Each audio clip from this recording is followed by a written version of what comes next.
Well, we're floating along here. It's just so beautiful and so peaceful. And right now, I guess you kind of feel like nothing could ever bother you, but just a couple of miles ahead of us is Victoria Falls. And really, when you watch all that water just go over the edge, it could even be violent. Certainly, it's powerful, but very violent. And I'm really glad that my boat's going to turn around before I get there. You know, we never have to be afraid of what's ahead in life. We never have to be afraid of our trials and tribulations, because you know what? God will always give us a turnaround at just the right time.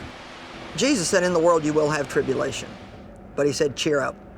And I want you to remember that whatever it is that the enemy does to try to upset you or disturb you, he's really not after anything that you have. He wants your joy. The Bible says the joy of the Lord is your strength. And so I really want to encourage you to not be afraid of any storms that might be ahead or any storms you might be in right now.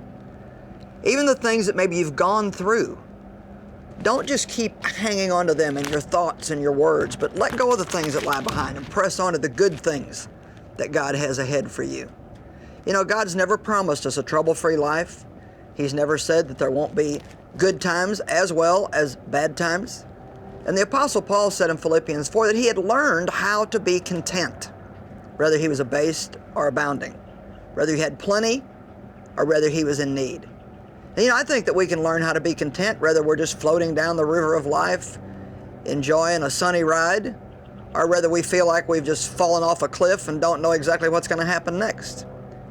Sometimes God even permits some of those things for a period of time just so we can learn the real value of faith and how when we trust Him, He never, ever, ever lets us down.